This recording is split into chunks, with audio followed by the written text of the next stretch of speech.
5 സംസ്ഥാനങ്ങളിലെ തെരഞ്ഞെടുപ്പ് ഫലം പുറത്തുവരുമ്പോൾ ബിജെപിയുടെ അപ്രമാദിത്യമാണ് ഓരോ സംസ്ഥാനങ്ങളിലും കാണുന്നത്. ഇതുവരെ ഭരണം പിടിക്കാൻ കഴിയാതിരുന്ന ബംഗാളിൽ ബിജെപി തകർത്താടുകയാണ്. മമതയുടെ കോട്ടയായ ഭവാനിപ്പൂരിൽ കടന്നുചെന്ന മമതയെ 15,000 വോട്ടുകൾക്ക് തോൽപ്പിച്ച് ഇറങ്ങിവന്ന സുവേന്ദു അധികാരി എന്ന ബിജെപിയുടെ ഭാവി ബംഗാൾ മുഖ്യമന്ത്രി ഓരോ ബംഗാളിക്കും ഹരമായിരിക്കുന്നു. തന്റെ കോട്ടയായ നന്ദിഗ്രാമിൽ 9,000 വോട്ടുകളുടെ ഭൂരിപക്ഷത്തിനു കൂടി ജയിച്ചതോടെ ഇക്കുറി സുവേന്ദു അധികാരി മത്സരിച്ച 2 മണ്ഡലങ്ങളിലും വിജയിച്ചു. ധൈര്യമുണ്ടെങ്കിൽ ഭവാനിപ്പൂരിൽ വന്ന് മത്സരിച്ച് എന്നെ തോൽപ്പിക്കെന്ന് വെല്ലുവിളിച്ചത് മമതയാണ്. പക്ഷേ ആ വെല്ലുവിളി സ്വീകരിച്ച് സുവേന്ദു അധികാരി ഭവാനിപ്പൂരിൽ മത്സരിക്കാമെത്തുമെന്ന് മമത കരുതിയിരുന്നില്ല.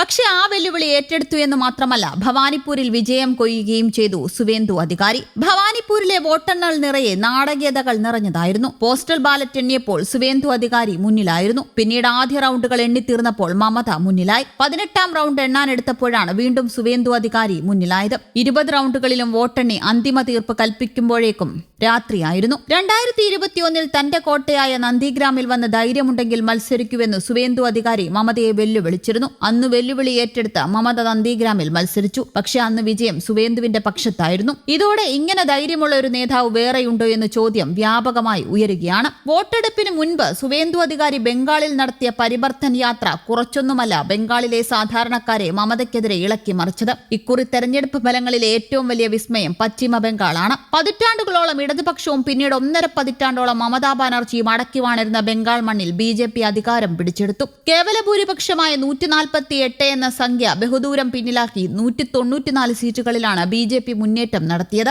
ഒരു കാലത്ത് ഹിന്ദി ഹൃദയഭൂമിയിലെ പാർട്ടി എന്ന മുദ്ര കുത്തപ്പെട്ട ബിജെപി ബംഗാളിലെ പ്രാദേശിക വികാരങ്ങളെയും തൃണമൂലിന്റെ ഉരുക്കുകോട്ടകളെയും തകർത്തെറിഞ്ഞാണ് ഈ വിജയം സ്വന്തമാക്കിയത്. 2016 വെറും 3 സീറ്റുകൾ മാത്രമുണ്ടായിരുന്ന സ്ഥാനത്ത് നിന്നാണ് 10 വർഷത്തിനിപ്പുറം ബിജെപി ബംഗാളിന്റെ ഭരണസാരഥ്യത്തിലേക്ക് ഉയരുന്നത് എന്നത് രാഷ്ട്രീയ നിരീക്ഷകരെ പോലും അമ്പരപ്പിക്കുന്നു. ജനശക്തിയുടെ വിജയമെന്നും നല്ല ഭരണത്തിനുള്ള അംഗീകാരമെന്നും വിശേഷിപ്പിച്ച പ്രധാനമന്ത്രി ബംഗാളിലെ ജനങ്ങളുടെ സ്വപ്നങ്ങൾ പൂർത്തീകരിക്കാൻ ബിജെപി പ്രതിജ്ഞാബദ്ധമാണെന്ന് ഉറപ്പ് നൽകി. നിയമസഭാ തെരഞ്ഞെടുപ്പുകളിൽ ബിജെപി നേടിയ ഉജ്ജ്വല വിജയത്തിന് പിന്നാലെ ഡൽഹിയിലെ പാർട്ടി ആസ്ഥാനത്ത് പ്രവർത്തകരെ അഭിസംബോധന ചെയ്യുകയും ചെയ്തു പ്രധാനമന്ത്രി. വർഷങ്ങളായുള്ള കഠിനാധ്വാനത്തിന്റെ ഫലമാണ് ഈ വിജയമെന്നും രാജ്യത്തിന്റെ ശോഭനമായ ഭാവിയാണ് ഈ ഫലങ്ങൾ പ്രഖ്യാപിക്കുന്നത് എന്നും അദ്ദേഹം പറഞ്ഞു. ബംഗാളിൽ അതിക്രമങ്ങൾക്കെതിരായ പാർട്ടി പ്രവർത്തകർക്കാണ് അദ്ദേഹം ഈ വിജയം സമർപ്പിച്ചത്. രാജ്യത്തെ ജനങ്ങൾ പ്രകടനത്തിന്റെ രാഷ്ട്രീയത്തിലും ബിജെപിയുടെ ഭരണത്തിലും വിശ്വസിക്കുന്നു എന്നതിന്റെ തെളിവാണ് ഈ വിജയമെന്ന് പ്രധാനമന്ത്രി പറഞ്ഞു. ഒരു ഇന്ത്യ, മികച്ച ഇന്ത്യ എന്ന ലക്ഷ്യത്തിലേക്കുള്ള ചുവടുവെപ്പാണിതെന്നും അദ്ദേഹം കൂട്ടിച്ചേർത്തു.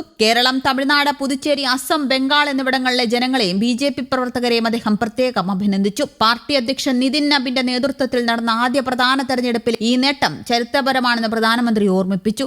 നാഗരിക് ദേവോ ഭവ എന്നതാണ് ബിജെപിയുടെ മന്ത്രം. ബിജെപി ഭരിക്കുന്ന 20-ലധികം സംസ്ഥാനങ്ങളിലെ സുഭരണമാണ് ജനങ്ങൾക്ക് പാർട്ടിയിലുള്ള വിശ്വാസം വർദ്ധിപ്പിക്കുന്നത്. ബംഗാളിലെ ബിജെപി പ്രവർത്തകർ നേരിട്ട ക്രൂരമായ പീഡനങ്ങളെ പരാമർശിച്ചപ്പോൾ പ്രധാനമന്ത്രി വികാരധീനനായി. ബംഗാളിലെ വിജയത്തിന്റെ ക്രെഡിറ്റ് അക്രമത്തിനിരയായ പ്രവർത്തകർക്കും അവരുടെ കുടുംബങ്ങൾക്കും അവകാശപ്പെട്ടതാണെന്ന് അദ്ദേഹം വ്യക്തമാക്കി. ബംഗാൾ ഇന്ന് ഭയത്തിൽ നിന്ന് മുക്തമായിരിക്കുന്നു. വികസനത്തിന്റെ പുതിയ അധ്യായമാണ് ഇവിടെ തുറക്കപ്പെട്ടിരിക്കുന്നത്. വന്ദേ മാതരത്തിന്റെ 150ാം വർഷത്തിൽ ബങ്കിം ചന്ദ്ര ചാറ്റർജിക്കും ശ്രീ അരബിന്ദോയ്ക്കും ബംഗാളിലെ ജനങ്ങൾ നൽകിയ ഏറ്റവും വലിയ ആദരാഞ്ജലിയാണ് ഈ വിധിയെന്നും പ്രധാനമന്ത്രി പറഞ്ഞു. ബംഗാളിലെ അമ്മമാരും സഹോദരിമാരും സഹിച്ച ത്യാഗങ്ങൾക്ക് ലഭിച്ച അംഗീകാരമാണ് ഈ വൻ വിജയമെന്നും അദ്ദേഹം കൂട്ടിച്ചേർത്തു. വടക്കു കിഴക്കൻ സംസ്ഥാനങ്ങളിൽ തങ്ങളുടെ സ്വാധീനം ഒട്ടും കുറഞ്ഞിട്ടില്ലെന്ന് അസമിലെ ഫലവും തെളിയിക്കുകയാണ്. അസമിൽ NDA സഖ്യം 102 സീറ്റുകളുമായി അധികാരം നിലനിർത്തി. ബിജെപി ഒറ്റയ്ക്ക് 82 സീറ്റുകൾ നേടി കരുത്തു കാട്ടിയപ്പോൾ മുഖ്യമന്ത്രി ഹിമന്ത് ബിശ്വ ശർമ്മ തന്റെ മണ്ഡലമായ ജാലുക്കാബരിയിൽ വൻ ഭൂരിപക്ഷത്തോടെ ഹാട്രിക് വിജയം സ്വന്തമാക്കി. കേന്ദ്രഭരണ പ്രദേശമായ പുതുച്ചേരിയിലും NDA ഭരണം നിലനിർത്തിയിരിക്കുകയാണ്. INRC നേതാവ് രംഗസ്വാമിക്കൊപ്പം ചേർന്ന് ബിജെപി വീണ്ടും പുതുച്ചേരിയിൽ ഭരണത്തിന്റെ ഭാഗമാകും. ഇവിടെ ബിജെപി 4 സീറ്റുകളിൽ നിർണായക വിജയം നേടി. News desk Kerala Kaumudi.